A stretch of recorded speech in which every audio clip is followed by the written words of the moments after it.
अच्छा, भारत में जब हम नदियों की बात करते हैं ना, तो वो सिर्फ पानी की धाराएं नहीं होती, वो तो जीती जागती कहानियां हैं। और आज हम ऐसी ही एक कहानी को समझने जा रहे हैं। कहानी गंगा की। एक ऐसी नदी जो सिर्फ बहती नहीं, बल्कि कह सकते हैं कि करोड़ों लोगों के जीवन में, उनके दिलों में जीती है। तो सवाल यही उठता है ना, कि क्या भारत की जो सबसे पवित्र नदी है वो सच में सिर्फ एक नदी है, या फिर जैसा कि कहा जाता है, एक जिंदा इतिहास। चलिए इसी सवाल का जवाब ढूंढते हैं। यही सवाल हमें इस पूरे सफर पर आगे लेकर जाएगा। तो देखिए, हर कहानी की एक शुरुआत होती है। और गंगा की कहानी की शुरुआत वो किसी आम जगह से नहीं होती। ये शुरू होती है एक बेहद पवित्र, बहुत ही ऊंचे स्थान से।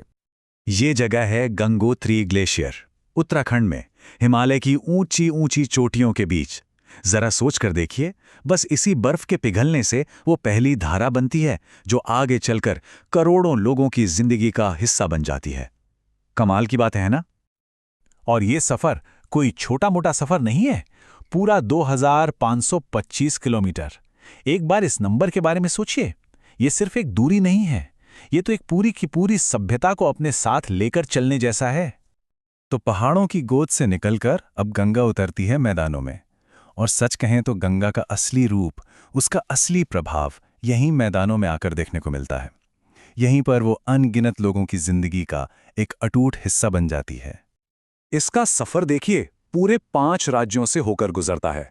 शुरुआत होती है उत्तराखंड से, फिर ये उत्तर प्रदेश के विशाल मैदानों को सींचती हुई आगे बढ़ती है। इसके बाद आता है बिहार, फिर झारखंड और आखिर में पश्चिम बंगाल।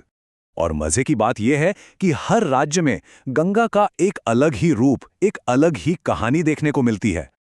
तो चलिए अब आते हैं इसके सबसे जरूरी पहलू पर। ये कि गंगा सिर्फ एक नदी या नक्शे पर एक लकीर नहीं है। ये असल में करोड़ों लोगों की जीवन रेखा है, उनकी लाइफलाइन। पर कैसे? आइए इसे थोड़ा और समझते हैं।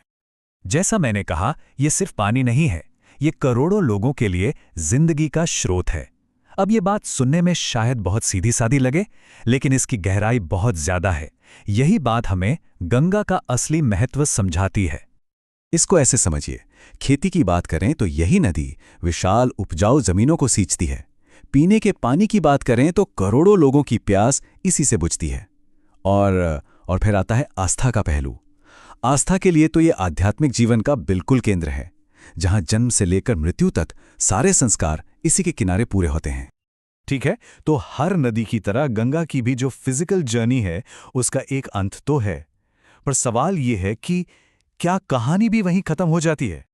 वो जो 2525 किलोमीटर का लंबा सफर था ना, वो आखिरकार बंगाल की खाड़ी में आकर पूरा होता है। यहीं पर यह विशाल नदी समुद्र से मिल जाती है, और यहीं इसका पानी, इसका जो भौतिक रूप है, वो सागर में समा जाता है, विलीन हो जाता है। लेकिन और यही सबसे खूबसूरत बात है, जैसा कहा गया है, लोगों के दिलों में गंगा कभी खत्म नहीं होती।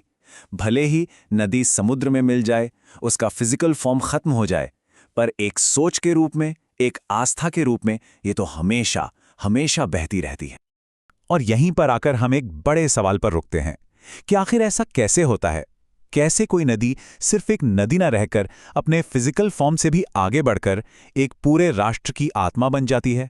ये सवाल सिर्फ गंगा का नहीं है, ये सवाल हमारी संस्कृति और हमारे इतिहास के साथ हमारे गहरे रिश्ते का भी है। सोचने वाली बात है ना?